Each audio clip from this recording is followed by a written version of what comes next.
hidup di dunia dan di akhirat. Khutbah pada kali ini akan memperkatakan tajuk azab kubur suatu perkara yang benar.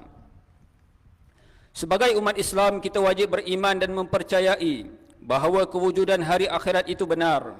Kita juga perlu mengakui bahawa apabila nyawa telah berpisah dari badan atau apabila kita telah meninggal dunia, maka bermulalah perpindahan dari alam dunia ke alam barzah.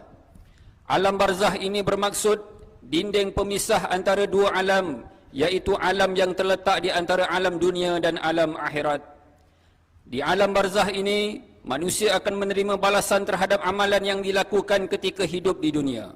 Sekiranya di dunia manusia telah melakukan ketaatan kepada Allah Subhanahu wa taala, pasti ianya akan menerima balasan baik dan berbentuk kenikmatan. Akan tetapi sebaliknya, jika di dunia manusia itu banyak mengingkari perintah Allah Subhanahu wa taala, maka sudah pasti balasan azab kubur akan menantinya.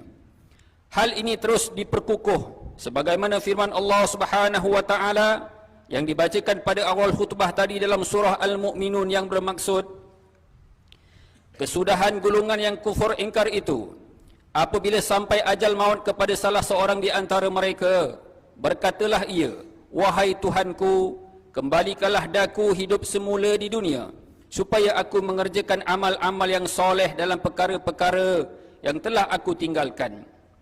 Allah berfirman, tidak, mana mungkin dapat.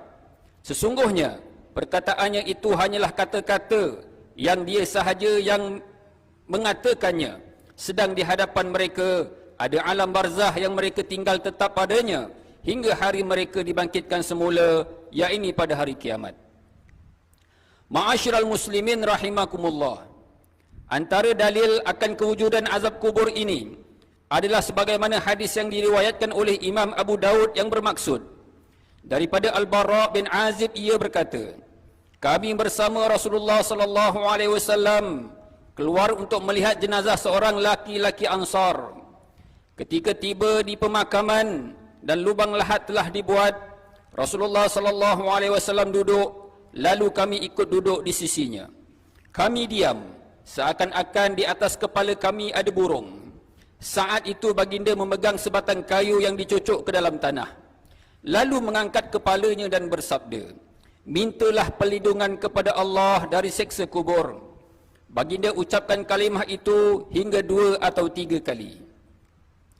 Lalu baginda bersabda, sesungguhnya mayat ini akan dapat mendengar bunyian sepatu mereka yang berlalu pulang. Lalu datang 2 malaikat dan bertanya kepadanya, siapa Tuhanmu? Ia menjawab, Tuhanku adalah Allah. Malaikat itu bertanya lagi, apa agamamu? Ia menjawab, agamaku adalah Islam. Malaikat itu bertanya lagi, siapa nabi kamu? Ia menjawab, Rasulullah sallallahu alaihi wasallam nabiku. Malaikat itu bertanya lagi, apa yang kamu ketahui? Ia menjawab, aku membaca kitabullah, aku mengimaninya dan membenarkannya. Kemudian ada suara dari langit yang menyeru, benarlah apa yang dikatakan oleh hamba-Ku ini. Hamparkanlah permaidani untuknya di syurga. Bukakan baginya pintu-pintu syurga dan berikan kepadanya pakaian syurga. Kemudian didatangkan kepadanya wangian syurga dan kuburnya diluaskan sejauh mata memandang. Lalu baginda melanjutkan sabdanya lagi, sekiranya yang meninggal adalah orang kafir, maka rohnya akan dikembalikan kepada jasadnya. Saat itu datanglah 2 malaikat dan bertanya, siapa Tuhanmu? Ia menjawab, aku tidak tahu. Malaikat itu bertanya, apa agamamu? Ia menjawab, aku tidak tahu. Malaikat itu bertanya lagi, siapa laki-laki yang diutus kepada kamu? Ia menjawab, aku tidak tahu.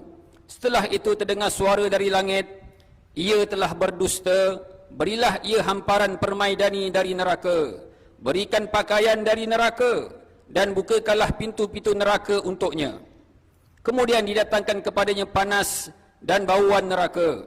Lalu kuburnya disempitkan hingga tulangnya saling berhimpitan dan dibelenggu dalam keadaan buta dan bisu. Baginya disediakan sebuah pemukul dari besi.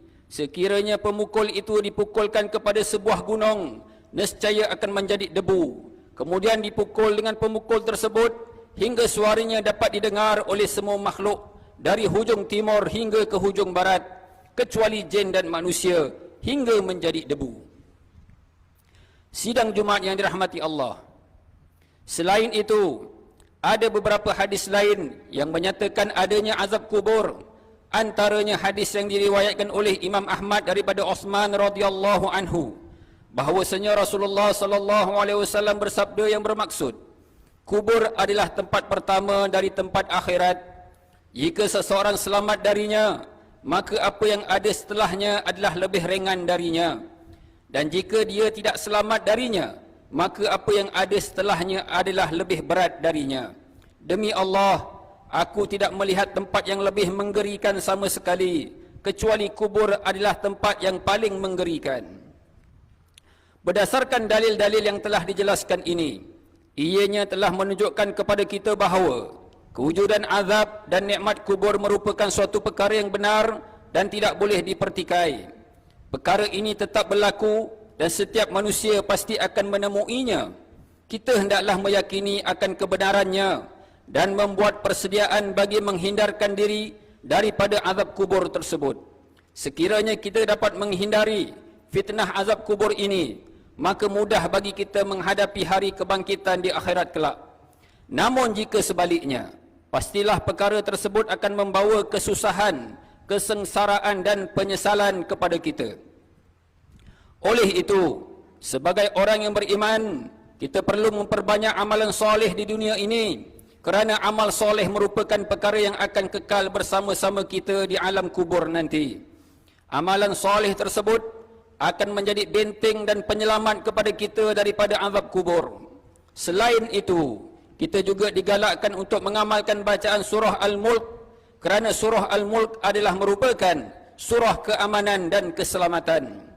Surah tersebut akan menjadi penyelamat dan pendinding dari seksa kubur kepada pembacanya, sebagaimana hadis yang diriwayatkan oleh Imam At-Tirmizi yang bermaksud daripada Ibnu Abbas radhiyallahu an, beliau berkata, beberapa orang sahabat Nabi menggali tanah tanpa menyangka adanya kubur di situ.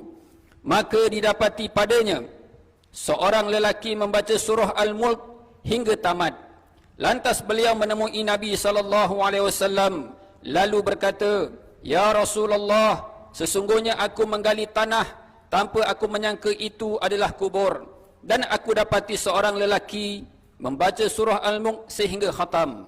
Maka jawab baginda SAW, surah tersebut adalah penghalang, penyelamat yang menyelamatkan tuannya daripada azab kubur. Sidang Jumaat yang dirahmati Allah sekalian, justru untuk mengakhiri khutbah pada kali ini, mimbar ingin menyeru dan mengingatkan para jemaah sekalian, marilah kita bersegera melakukan amal-amal soleh sebagai bekalan untuk dibawa ke alam barzah. Janganlah kita lalai dan bertangguh, kerana kematian akan datang pada bila-bila masa sahaja dan di mana jua kita berada. Semoga kita semua tergolong dalam kalangan golongan yang mendapat pengakhiran hidup yang baik.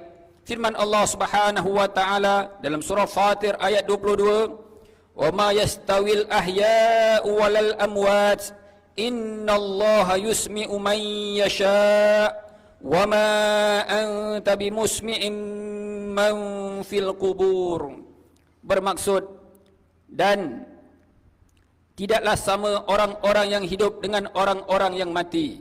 Sesungguhnya Allah dapat menjadikan sesiapa yang dikehendakinya mendengar, yakni ajaran-ajaran kitabullah serta menerimanya, dan tidak dapat menjadikan orang yang di dalam kubur mendengar dan menerimanya. Barakallahu li wa lakum bil Qur'anil azim, wa nafa'ani wa iyyakum bima fihi minal ayati wal dzikril hakim, wa taqabbala minni wa minkum tilawatahu innahu huwas samiul alim.